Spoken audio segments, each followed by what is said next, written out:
Good evening, ladies and gentlemen. A warm welcome to all of you on behalf of Microsoft and PC Quest. I am Jyoti Bhagat, Assistant Editor in PC Quest magazine. Today we have here an august gathering of educators from premier educational institutes all around the city of Ahmadabad and even from other cities in Gujarat like Rajkot and Surat. I would like to again convey our appreciation and thanks to all of our delegates from other cities as well as from Ahmedabad for taking valuable time out of their busy schedule to attend this conference. I also know most of universities and colleges are on vacation now. Therefore, both Microsoft and PC Quest are all the more appreciative of you all being present here. The main aim of the conference today is to hear and know more about newer technology trends coming up in the education sector as well as the latest tools and technologies to help the educators as well as students. I sincerely hope that you will be able to take back some of learnings from today's conference and apply them in your institutions to improve the learning experiences. You might have seen the agenda that today we have eminent educators as well as students, as well as education experts from Microsoft to talk about some of these modern tools. My sincere request is to make the session interesting and interactive by asking questions and resolving your queries and doubts. I would also like to remind you that you have been given a feedback form which you have to fill up and hand it over to me or the volunteers present outside. Now, some hygiene announcements. Please keep your phones on flight mode or switch off during the conference. Unless absolutely necessary, please don't leave the hall. Now we will be starting the evening's proceedings with the lamp lighting ceremony, for which I would like to call upon stage Dr. Amit Prashant from IIT Gandhinagar and Dr. Vinny Johari, Director, Microsoft.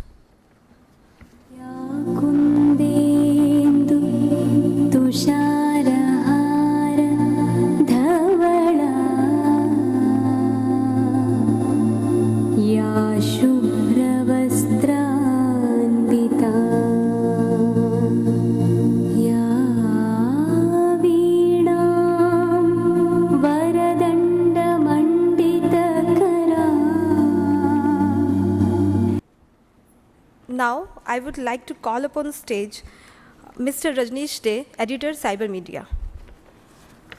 Thank you. Good evening, ladies and gentlemen, once more. Before we kickstart with the specific education solutions and tools and techniques that we will hear about in the evening, just a brief introduction in terms of the trends in digital transformation that we are witnessing in the education sector that is prevalent in the last couple of years and maybe over the next 12 to 18 months. If I may say, the technology roadmap that the education sector is likely to see. So briefly summing up, some of these technologies would be around augmented reality and virtual reality. It's no more that we expect students to just sit at their desks and intake the learning that is being imparted to them. So educational technology is succeeding in making learning more collaborative and interactive, as well as augmented and virtual reality is playing a large part in enhancing these teaching instruction methodologies. We also have a classroom set of devices. That's another trend we are witnessing, where the earlier trend of students and schools and colleges having a BYOD or bring your own device kind of mechanism, that is no more there. Students are no longer going to the technology lab to access a computer. They have the mobile devices with themselves, and at their own pace, in many cases, they are sort of getting the inputs about their training devices. We are seeing the redesigned learning space itself. The traditional classroom might not just work in this modern environment, as educators are also looking at sort of helping the students become more attuned to the tomorrow's future workplace. So making them getting attuned better to the workplace is also leading to redesigning of the learning spaces or the classroom itself. One of the biggest trends that we have seen in recent times is perhaps on the use of artificial intelligence. The artificial intelligence is sort of proving to be a landmark amongst the technology trends that we are witnessing. A lot of virtual advisors who can answer your questions and resolve your doubts and queries, and they can sort of help you learn better and faster, and perhaps in a more interactive manner. Another key technology, what we are seeing is in terms of the gamification. Playing and learning collide together when classrooms are utilizing gaming as an instructional tool. So in more developed geographies, we are seeing more of this adoption, but gradually we are starting to see some of the deployments also happening in India. Like in many other sectors, big data analytics is playing a key role in the education sector. They are enabling educators with newer teaching methodologies. Existing data points are being extracted to gain deeper insights into the overall academic growth of a student. And while this was earlier done more on basis of assumption, now there's a more scientific methodology that is being followed, whereby tracking students' academic growth becomes easier and more manageable. One technology trend which today's evening we would be hearing more about is the usage of cloud-based technology in education. So the improved in both universities and colleges, as well as the K-12 institutes, the schools, we are seeing increased adoption of technology and more mature and advanced technologies. So that is creating a more successful digital learning experience. While this more technology is getting adopted, there is a challenge in terms of scalability. And the biggest advantage of cloud, as you can understand, is you are sort of creating a central repository which holds a knowledge base for both students as well as teachers to access. So this is taking the student-teacher collaboration beyond the classroom interaction. This cloud-based technology thereby is ensuring that there is a sustained academic learning which happens consistently over a period of time, instead of piecemeal sort of learning, which maybe before technology was not so mature was happening. So briefly, these are some of the trends. As from the agenda you can see, we have a certain number of sessions where the education experts will talk more about the some of these methodologies, and as well as how best to apply these technologies in your educational institution. Hopefully we expect that you will be able to take back some of those learnings back to your educational institutions. So before I conclude, once more I'd like to remind you about the feedback form. So have all of you present here have got a feedback form?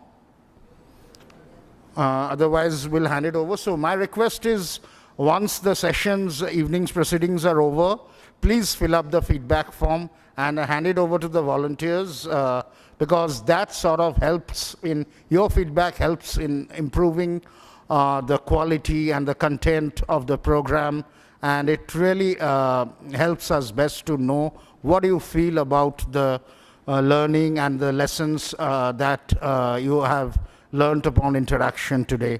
So without any further ado, I would like to call upon our next speaker, who is Professor Amit Prashant. He is the Dean of Research and Development in IIT Gandhinagar, to come on stage and talk about how education will look tomorrow. Over to you, Professor Prashant. Thank you.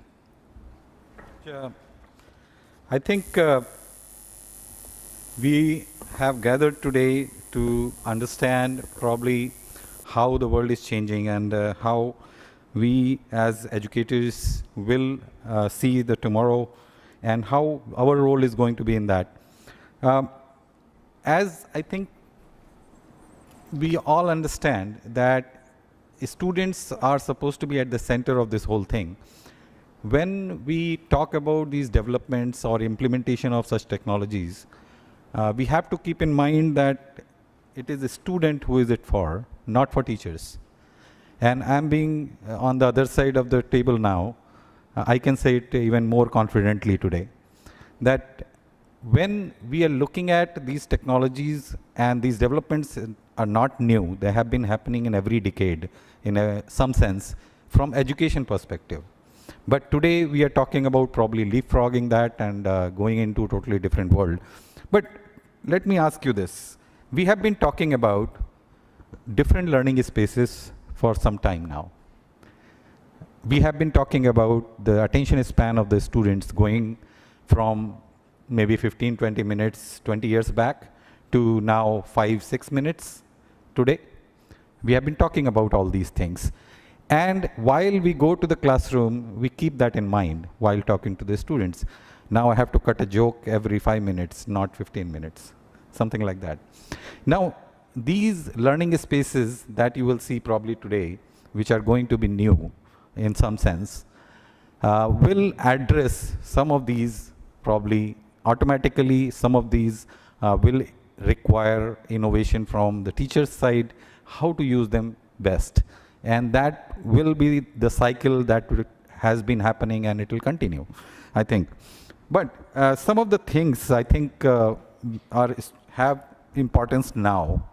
And one thing that I want to talk about is the learning modes. We may have seen a cartoon of a monkey and an elephant standing in front of a teacher and saying that whoever climbs the tree, that person will be the first. So that joke came out of that, our learning system that we have designed and we have been working on for a long time has been of one kind. That we go to the class, we have some, you can say, teaching, I don't know about learning part, and we have exams. And that's it. Now, is that really the learning or education? And I'm not talking about the holistic education right now. I'm talking about the small part of education that we talk about, a course. In a course itself, one student who has problem with, you can say, just listening and understanding. Another person may have a strength in reading and understanding. Third person may have a strength in seeing and understanding. Fourth person may have a strength in doing and understanding. Now focus is on understanding. Which mode is it? How does it matter? Are we able to address that? No, we are not able to address that today, at least. So we know that all these modes are required, and the students who perform average can excel in another mode. I know that. But can I address that? No. Because the exam will be 3 hours in the end, which you will write in a classroom, and that's it. That is your marks. And so is the quiz. So is everything else. Now, some time back, we started talking about learning by doing. It has not got into the grip of the colleges yet, but in schools it is doing much better, actually, I would say. In universities, it is yet to come to the scale as schools have already implemented to large extent, I would say. Now, are we not looking at learning by doing also from the same prism that what we did in the class? Like, for example, how the activity is designed for learning by doing. That is important. So I ask my class, go to the machine shop and shape it up in a particular way by taking a metal piece. Now the focus during that exercise is on shaping it or learning what is happening to the piece.